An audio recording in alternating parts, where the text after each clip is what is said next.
संगठक है। और ऑप्शन दिया हुआ था जैव अजैव। इसको आप अच्छे से समझ लीजिए। यहाँ से फूड चेन से रिलेटेड खाद्य श्रृंखला से घटक, जैविक यानी जिसमें जीवन हो, यानी आप कह सकते हैं सजीव। दूसरा होता है अजैविक घटक, अजैविक यानी जिसमें जीवन नहीं हो, निर्जीव। जैविक घटक के अंतर्गत है उत्पादक, उपभोक्ता, अपघटक। इसके बाद अजैविक की बात करें तो अजैविक यानी जिसमें जीवन नहीं हो, निर्जीव। इसके अंतर्गत हो गया कार्बनिक पदार्थ, अकार्बनिक पदार्थ, जलवायु कारक।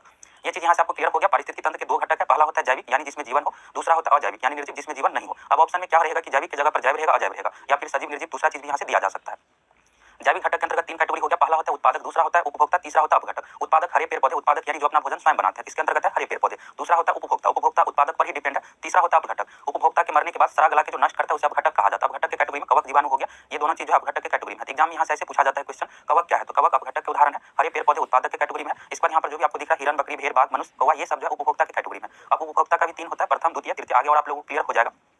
तो यहाँ से आपको जैविक घटक क्लियर हो गया। जैविक घटक यानी जिसमें जीवन हो, सजीव। और दूसरा होता है अजैविक घटक, अजैविक घटक यानी जिसमें जीवन नहीं हो, निर्जीव। इसके अंतर्गत कार्बनिक पदार्थ, अकार्बनिक पदार्थ, जलवायु कारक हो गया। और इसका उदाहरण आप देखिएगा यहाँ पर जो भी है सभी पारिस्थितिकी तंत्र यानी पर्यावरण के लिए जरूरी है, जिसके अंतर्गत है जल, प्रकाश, ताप, वायु, आर्द्रता, मृदा, खनिज तत्व। लेकिन ये सभी जो है निर्जीव है, इसमें जीवन नहीं है। यहाँ से एग्जाम में क्वेश्चन पूछा जाएगा कि प्रकाश क्या है, तो प्रकाश अजैविक घटक का उदाहरण है, जल अजैविक घटक का उदाहरण है। अगर आपसे पूछा जाता है हरे पेड़ पौधे किसका उदाहरण है, हरे पेड़ पौधे जैविक घटक का उदाहरण है। ये चीज आपको क्लियर हो गया यहाँ से।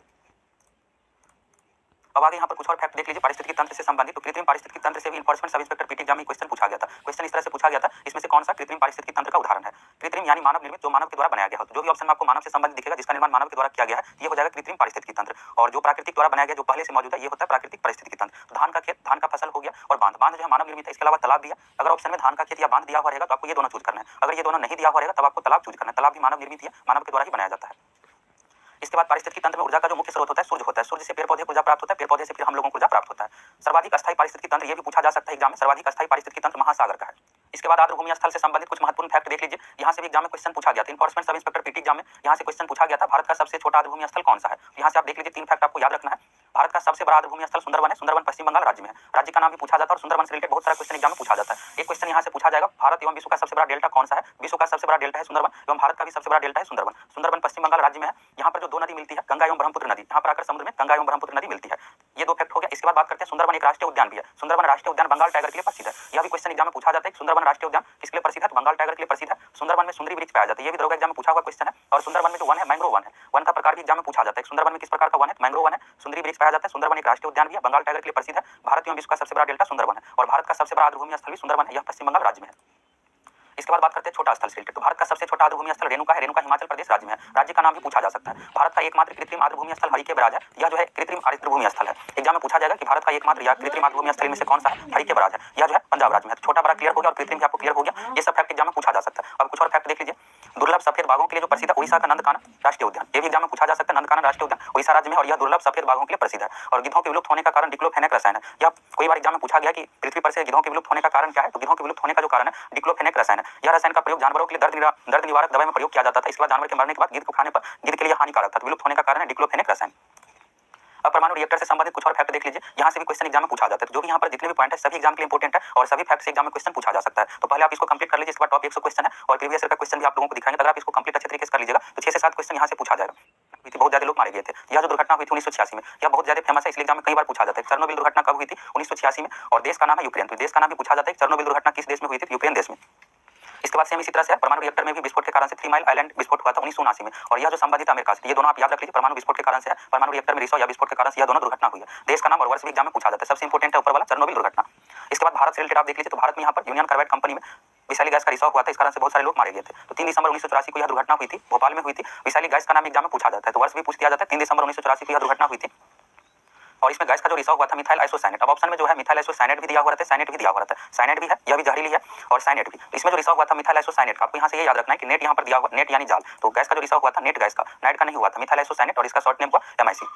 इसको आप याद रख लीजिएगा, ये भी पूछा जाएगा एग्जाम में।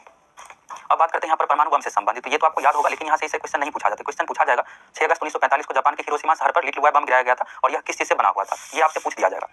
6 अगस्त 1945 यहाँ से वर्ष भी पूछा जाता है। जापान के हिरोशिमा शहर पर पहले बम गिराया गया था, फिर इसके 3 दिन बाद नागासाकी शहर पर बम गिराया गया था, और बम का नाम भी पूछा जाता है। 6 अगस्त 1945 को लिटिल बॉय बम गिराया गया था, और यह जो बना था यूरेनियम 235। यूरेनियम का संकेत होता है U। और 3 दिन बाद 9 अगस्त 1945 को जापान के नागासाकी शहर पर फैटमैन बम गिराया गया था। बम का नाम है फैटमैन, और यह जो बना था प्लूटोनियम से, यूरेनियम से यह नहीं बना था। तो 9 अगस्त 1945 को जो नागासाकी शहर पर बम गिराया गया था फैटमैन, इसका पूछ दिया जाता है कि यह किस चीज से बना था। यह यूरेनियम से नहीं बना था, प्लूटोनियम से बना था। अब यहाँ पर यूरेनियम और प्लूटोनियम की जगह पर इसी तरह आपको देखने को मिलेगा। प्लूटोनियम का संकेत दिया होगा PU 239, और यूरेनियम का संकेत है U 235। 235 तो यहाँ पर परमाणु भार है यूरेनियम के समस्थानिक, और प्लूटोनियम का यहाँ पर परमाणु भार दिया हुआ 239।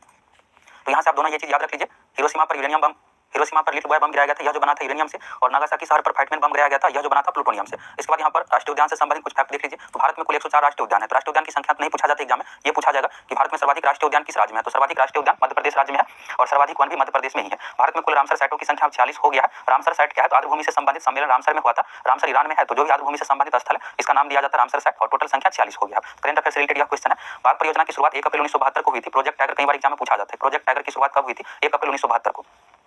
और पर्यावरण से संबंधित कुछ महत्वपूर्ण दिवस देख लीजिए। एक क्वेश्चन यहाँ से भी हर बार पूछा जाता है, जल दिवस पूछ दिया जाएगा या फिर पृथ्वी दिवस, जैव विविधता दिवस, पर्यावरण दिवस, ये सब दिवस एक क्वेश्चन यहाँ से पूछा जाता है। तो जो भी यहाँ पर प्रमुख पर्यावरण से संबंधित दिवस है इसको आपको कंप्लीट कर लेना है। अगर आपको याद भी है तो भी रिवीजन आप देख लीजिए। सबसे पहले आर्द्रभूमि से संबंधित दिवस है, यह 2 फरवरी को मनाया जाता है। विश्व आर्द्रभूमि संरक्षण दिवस 2 फरवरी को मनाया जाता है, इसका इंग्लिश नाम है वेटलैंड्स। इसके बाद है विश्व वानिकी दिवस यानी वन दिवस 21 मार्च को मनाया जाता है। विश्व जल दिवस 22 मार्च को मनाया जाता है और 22 मार्च को बिहार दिवस भी मनाया जाता है। बिहार दिवस भी पूछा जाता है कब मनाया जाता है, 22 मार्च को, और जल दिवस 22 मार्च को मनाया जाता है। विश्व पृथ्वी दिवस 22 अप्रैल को मनाया जाता है। विश्व जैव विविधता दिवस 22 मई को मनाया जाता है। ये जो यहाँ पर 4 है, ये 4 बहुत ज्यादा इंपॉर्टेंट है। जल 22 मार्च को, फिर पृथ्वी दिवस 22 अप्रैल को और जैव विविधता दिवस 22 मई को मनाया जाता है। इसके बाद है विश्व पर्यावरण दिवस। तो विश्व पर्यावरण दिवस 5 जून को मनाया जाता है। विश्व जनसंख्या दिवस 11 जुलाई को मनाया जाता है। और यहाँ पर कुछ और देख लीजिए, विश्व ओजोन दिवस 16 सितंबर को मनाया जाता है। यहाँ तक आपको अच्छे से याद रख लेना है। विश्व जनसंख्या दिवस 11 जुलाई, विश्व पर्यावरण दिवस 5 जून, विश्व ओजोन दिवस 16 सितंबर को मनाया जाता है। ओजोन दिवस यानी ओजोन संरक्षण से संबंधित है, 16 सितंबर को मनाया जाता है। और भी कुछ यहाँ पर दिवस है, यहाँ से नहीं बराबर क्वेश्चन पूछा जाता है। जल संसाधन दिवस 10 अप्रैल को मनाया जाता है। विश्व वन जीव सप्ताह 1 अक्टूबर को मनाया जाता है। विश्व पर्यावरण संरक्षण दिवस 25 नवंबर को मनाया जाता है। विश्व पर्यावरण दिवस अलग है, 5 नवंबर को मनाया जाता है, और विश्व पर्यावरण संरक्षण दिवस 25 नवंबर को मनाया जाता है। इसके बाद राष्ट्रीय प्रदूषण रोकथाम दिवस 2 दिसंबर को मनाया जाता है। विश्व आपदा नियंत्रण दिवस 13 अक्टूबर को मनाया जाता है। और वन्य जीव सप्ताह जो होता है 1 से लेकर 7 अक्टूबर तक। इसके बाद है वन महोत्सव। तो प्रत्येक वर्ष फरवरी एवं जुलाई के प्रथम सप्ताह में मनाया जाता है वन महोत्सव। वन महोत्सव यहाँ से आप इसको ध्यान रखिएगा, फरवरी एवं जुलाई के प्रथम सप्ताह में यानी दूसरे और 7वें महीने में प्रथम सप्ताह में वन महोत्सव मनाया जाता है। यहाँ पर पर्यावरण से संबंधित आप दिवस देखिए। शुरू का जो भी दिवस है ये यहाँ से एक क्वेश्चन एग्जाम में पूछा जाएगा, इसका आप स्क्रीनशॉट लेकर अच्छे से याद कर लीजिए अगर याद नहीं है तो। अब यहाँ पर कुछ और फैक्ट देख लीजिए। रामसर संधि जो हुआ था 1971 में, यह जो संबंधित आर्द्रभूमि संरक्षण से संबंधित है। रामसर जो जगह है ईरान में है और यहीं पर संधि हुआ था 1971 में। इसके बाद रामसर साइटों की संख्या निर्धारित किया गया जो भी आर्द्रभूमि से संबंधित जगह है। ऐसे टोटल भारत में 46 जगह है अभी वर्तमान में। इसके बाद अब यहाँ से भी क्वेश्चन पूछा जाता है जैव विविधता से रिलेटेड। भारत का पश्चिमी घाट एवं पूर्वी हिमालय 2 प्रमुख हॉट स्पॉट है। हॉट स्पॉट यानी जैव विविधता का व्यापक भंडार। यहाँ पर सर्वाधिक जैव विविधता पाई जाती है। एग्जाम में क्वेश्चन पूछा जाता है, पिछली बार भी दरोगा एग्जाम में पूछा गया था कि भारत का सर्वाधिक जैव विविधता वाला क्षेत्र है पश्चिमी घाट एवं पूर्वी हिमालय। तो दोनों में कोई एक ही ऑप्शन में रहेगा, पश्चिमी घाट पूर्वी। पिछली बार भी दरोगा एग्जाम में पूछा गया था कि भारत का सर्वाधिक जैव विविधता वाला क्षेत्र है पश्चिमी घाट एवं पूर्वी हिमालय। तो दोनों में कोई एक ही ऑप्शन में रहेगा, पश्चिमी घाट पूर्वी हिमालय। इसके बाद हिमालय क्षेत्र सर्वाधिक जैव विविधता वाला क्षेत्र है। अगर तीनों ऑप्शन में रहेगा तो ऑप्शन दिया हुआ रहेगा डी ऑप्शन उपयुक्त सभी, तो सभी आपको आंसर देना है। पश्चिमी घाट एवं पूर्वी हिमालय सर्वाधिक जैव विविधता वाला क्षेत्र है। ईओ विल्सन को जैव विविधता का पिता कहा जाता है, ये भी पूछा जा सकता है। और यहाँ पर पारिस्थितिकी से रिलेटेड देख लीजिए, 2 यहाँ से आपको पॉइंट याद रखना है। पहला होता है पारिस्थितिकी। तो इकोलॉजी शब्द का प्रयोग सबसे पहले जो किया था अर्नेस्ट हेकेल, यह एग्जाम में पूछा जाता है। पारिस्थितिकी यानी इकोलॉजी शब्द का प्रयोग सबसे पहले किसने किया था, अर्नेस्ट हेकेल ने। और पारिस्थितिकी तंत्र इकोसिस्टम शब्द का प्रयोग एजी टॉन्सले ने किया था। ये दोनों अलग अलग है, आपको दोनों अलग अलग तरीके से अच्छे से याद रखना है। पारिस्थितिकी का हो जाएगा अर्नेस्ट हेकेल, पारिस्थितिकी तंत्र का हो जाएगा एजी टॉन्सले। अगला है देश का पहला जैव मंडल संरक्षित क्षेत्र। यह भी दरोगा एग्जाम में पूछा गया है और यहाँ से वर्ष भी पूछा जा सकता है एग्जाम। देश का पहला जैव मंडल संरक्षित क्षेत्र नीलगिरी है और इसे जो संरक्षित किया गया है 1986 में, इसको भी आपको याद रखना है। भारत का पहला जैव मंडल संरक्षित क्षेत्र नीलगिरी है और इसे 1986 में संरक्षित किया गया है। कुछ यहाँ से और फैक्ट देख लीजिए, यहाँ से भी एक क्वेश्चन पूछा जाएगा। यहाँ से बिहार फॉरेस्ट गार्ड एग्जाम में पूछा गया था क्वेश्चन, इनमें से कौन सा लुप्त प्रजाति है। लुप्त यानी पृथ्वी पर से पूरी तरह से विलुप्त हो गया, अभी यह पृथ्वी पर मौजूद नहीं है। इसके अंतर्गत हो गया डायनासोर, डोडो पक्षी। इसके बाद है मैमथ। मैमथ हाथी के कैटेगरी का ही जानवर था। और अंटार्कटिक भेड़िया, ये 4 चीज जो है पृथ्वी पर से पूरी तरह से विलुप्त हो गया, पृथ्वी पर मौजूद नहीं है। डायनासोर, डोडो पक्षी, मैमथ और अंटार्कटिक भेड़िया। यहाँ से एग्जाम में क्वेश्चन पूछा जाएगा इनमें से कौन सा जीव पृथ्वी पर से पूरी तरह से विलुप्त हो गया। तो डायनासोर, डोडो पक्षी, मैमथ, अंटार्कटिक भेड़िया, ये 4 नाम आप जरूर याद रख लीजिए। बाकी यहाँ पर और देख लीजिए, संकटपन प्रजाति। संकटपन प्रजाति यानी जिस पर अभी संकट है, यह भी मौजूद है लेकिन आने वाले समय में हो सकता है कि ये पृथ्वी पर से विलुप्त हो सकता है अगर इसको संरक्षित नहीं किया जाता है तो। इसके अंतर्गत हो गया ग्रेट इंडियन बस्टर्ड, बाघ, कस्तूरी मृग। ये 3 नाम यहाँ से आप याद रखिएगा। और ये काला हिरन भी, ग्रेट इंडियन बस्टर्ड, बाघ और कस्तूरी मृग, काला हिरन, ये सब संकटपन प्रजाति के अंतर्गत। इसके अलावा अफ्रीकन हाथी, भारतीय चीता, गिद्ध, शाही, बारहसिंगा। और गिद्ध का पृथ्वी पर से विलुप्त होने का जो कारण है अभी जो है संकटपन प्रजाति में डेक्लोफेन, आप शुरू में देखे रसायन का नाम, तो यह भी एग्जाम में पूछा जाएगा। इसके बाद है सुभेद्य प्रजाति। सुभेद्य प्रजाति के अंतर्गत है लंगूर, चिंकारा, एंटीलोप। एंटीलोप हिरन के कैटेगरी के ही अंतर्गत जानवर है। इसके बाद है दुर्लभ प्रजाति। दुर्लभ प्रजाति में हिम चीता और शुतुरमुर्ग। बताएं अक्षत, हमारे पापा की मौत हमारे जन्म के कुछ दिन पहले। और मध्यवर्ती प्रजाति में देखिएगा तो गंगा की डॉल्फिन और छोटे कान की खरा। भारत का जो जलीय जीव है, राष्ट्रीय जलीय जीव गंगा की डॉल्फिन है। ये भी क्वेश्चन एग्जाम में पूछा जाएगा। भारत का राष्ट्रीय जलीय जीव कौन सा है, तो गंगा की डॉल्फिन है। 2010 में इसे राष्ट्रीय जलीय जीव घोषित किया गया है। इसके बाद बात करते हैं यहाँ पर कुछ देख लीजिए और फैक्ट। हरित गृह गैस, ग्रीन हाउस गैस से रिलेटेड भी एग्जाम में क्वेश्चन पूछा जाता है। यहाँ पर आपको 4 नाम याद रखना है और इसका रासायनिक नाम भी आपको याद रखना है। पहले नंबर पर है कार्बन डाइऑक्साइड और इसका रासायनिक संकेत यहाँ पर जो है CO2 हुआ, रासायनिक सूत्र यहाँ पर CO2 हो गया। इसके बाद मेथेन है, तो मेथेन का रासायनिक सूत्र जो हो गया CH4। नाइट्रस ऑक्साइड का N2O, क्लोरोफ्लोरोकार्बन का होता है CFC। अब यहाँ से क्वेश्चन ऐसे पूछा जाएगा कि इनमें से कौन सा मुख्य हरित गृह गैस है। अगर क्वेश्चन इस तरह से पूछा जाता है कि ग्रीन हाउस गैस का मुख्य घटक कौन सा है, कार्बन डाइऑक्साइड में आपको आंसर देना है। सबसे मुख्य घटक जो है कार्बन डाइऑक्साइड है, सर्वाधिक मात्रा जो है कार्बन डाइऑक्साइड का। इसके बाद मेथेन, नाइट्रस ऑक्साइड, क्लोरोफ्लोरोकार्बन का भी भागीदारी है। तो मुख्य हो गया कार्बन डाइऑक्साइड और क्लोरोफ्लोरोकार्बन जो है ओजोन परत को नुकसान पहुंचाता है। ओजोन का जो संकेत होता है O3 होता है और ऑक्सीजन का जो संकेत होता है O2 होता है। ऑक्सीजन गैस का संकेत O2 है और ओजोन का संकेत होता है O3। ओजोन परत के नापने की जो इकाई है डॉप्सन है, यह भी एग्जाम में पूछा जाता है। यहाँ से आप ऐसे याद रखिएगा, हरित गृह गैस यानी ग्रीन हाउस गैस का मुख्य घटक कौन सा है, कार्बन डाइऑक्साइड डाइऑक्साइड है और इसमें से चारों हरितगृह गैस है। और ये भी क्वेश्चन पूछा गया था पिछली बार कि इसमें से कौन सा हरितगृह गैस नहीं है। तो अगर सल्फर से रिलेटेड ऑप्शन रहेगा तो आपको नहीं वाला चूज करना है। सल्फर डाइऑक्साइड हरितगृह गैस के अंतर्गत नहीं है। अब यहाँ पर वायु प्रदूषक में देख लीजिए, ग्रीन हाउस गैस देख लिया। वायु प्रदूषक से भी एग्जाम में क्वेश्चन पूछा जाता है।